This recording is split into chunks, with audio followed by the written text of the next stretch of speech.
ওনার ভিতরে কখনো কোনো অহংকারের ছিটে ফোঁটাও দেখিনি। মানুষকে উনি ভালোবাসতে শিখিয়েছেন যে ভালোবাসাটা কি জিনিস। এরকম নেত্রী আর পাবো বলে মনে হয় না। এবং তার অবর্তমানে যে শূন্যতা সৃষ্টি হলো, সেই শূন্যতা পূরণ হবার না। আপনি দীর্ঘদিন এই গণমাধ্যমের সাথে যুক্ত রয়েছেন। এই যে সামান্য গৃহবধূ থেকে দেশনেত্রী হয়ে ওঠার যে একটা যাত্রা, সে যাত্রার আমি যতটুকু জানি আপনি হয়তো অনেকটাই এই যাত্রার সাথে যুক্ত রয়েছেন। আপনি কিভাবে দেখেছেন জননেত্রী? আসলে মণিয়াপা এত সুন্দরভাবে বললেন এবং ওনার যে সম্পৃক্ততা, সেটা সত্যি প্রশংসনীয়। আমিও দেখেছি ওনাকে। বিশেষ করে আজকে আমার চোখে একটা ছবি ভাসছে। সেটা হলো যে জিয়াউর রহমানের, শহীদ প্রেসিডেন্ট জিয়াউর রহমানের মৃত্যুর পর ক্যান্টনমেন্টের বাসায় আমাদের বর্তমান যে বিএনপির অ্যাক্টিং চেয়ারম্যান তারেক রহমান, তার ছোটো ভাই কোকো, সবাই ছোট ছোট, এবং খালেদা জিয়া একটা সাদা শাড়ি পরা, দেশনেত্রী খালেদা জিয়া সাদা শাড়ি পরা, এত সিম্পল একটা মানে দৃশ্য, যেটা আমার চোখে ভাসছে এখনো। যে উনি একেবারেই গৃহবধূ থেকে রাজনীতিতে এসছেন এবং রাজনীতিতে উনি কখনো কোনো আপোষ করেননি।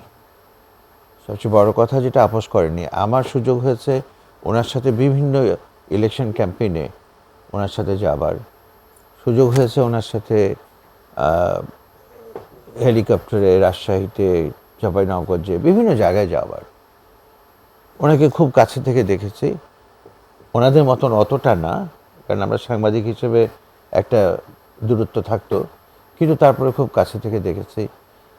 এই যাত্রাবাড়িতে একটা সমাবেশ, ছোট্ট স্টেজ, তো ওনার পাশেই বসে ছিলাম আমরাও। তো এইভাবে নানানভাবে দেখেছি। একটা ব্যাপার যেটা হয়েছে, ওনার ভিতরে কখনো কোনো অহংকারের ছিটে ফোঁটাও দেখিনি। মানুষকে উনি ভালোবাসতে শিখিয়েছেন যে ভালোবাসাটা কি জিনিস। এবং যার রিফ্লেকশন আজকে আপনারা বিভিন্ন চ্যানেলের পর্দায় দেখবেন। মানুষ যে কাঁদছে, সাধারণ মানুষ যে কাঁদছে, এই কান্না কিন্তু জোর করে আরোপিত কোনো কান্না না। এই কান্না পয়সা দিয়ে ভাড়া করে এনে কান্না না, এটা স্বতঃস্ফূর্ত কান্না। কারণ যে শূন্যতা সৃষ্টি হলো এবং তার প্রতি যেই বিশ্বাস ছিল আমাদের সাধারণ মানুষের, সবার, দেশবাসীর, এই জায়গাটা আমি মনে করি যে আসলে অনেক বড়। তার উপর অনেক অত্যাচার হয়েছে, অনেক জুলুম হয়েছে, এবং এমনও ঘটনা ঘটেছে যেটা ভাবতে লজ্জা লাগে যে একজন মহিলা কি করে আরেকজন মহিলার প্রতি এই আচরণ করতে পারে। এই ব্যাপারগুলো খুব সরাসরি দেখার সুযোগ হয়েছে, আমরা দেখেছি, জেনেছি। মণিয়াপাও জানেন যে যেই জায়গায় তাকে আটকে রাখা হয়েছিল স্যাঁতস্যাঁতে একটা বাড়িতে, এবং সেখানে খুব সব কিছু মিলে খুব বাজে একটা অবস্থা ছিল।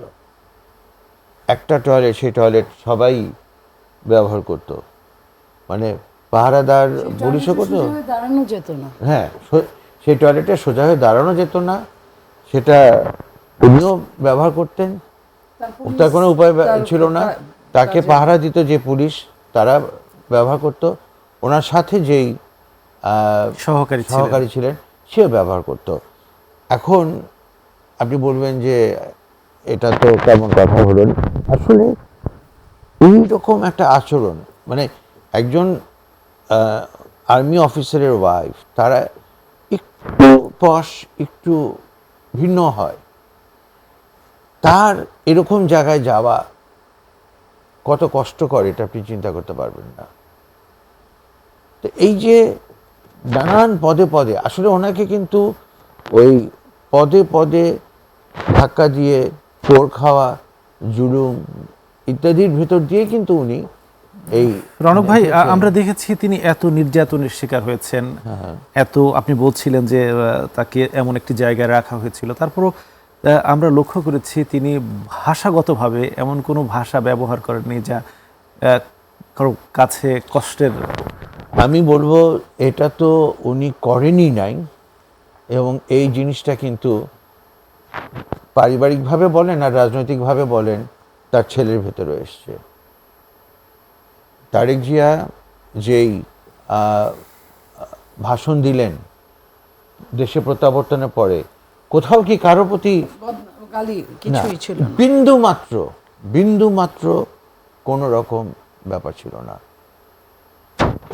আমি এখানে একটা কথা বলতে চাই, সেটা হচ্ছে যে আমাদের এরকম নেত্রী আর পাবো বলে মনে হয় না, এবং তার অবর্তমানে যে শূন্যতা সৃষ্টি হলো, সেই শূন্যতা পূরণ হবার না।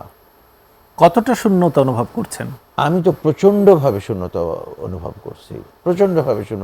করছি, কারণ হলো ওই যেটা বললাম যে ভালোবাসা, সত্যিকারের ভালোবাসা আর মেকি ভালোবাসা, এই দুটোর ভিতরে অনেক পার্থক্য আছে, যেটা উনি প্রমাণ করে দিয়েছেন যে উনি দেশকে ভালোবাসতেন, দেশের জনগণকে ভালোবাসতেন, যে কারণে ওনাকে বলা হয়েছিল যে আপনি বাইরে চলে যান।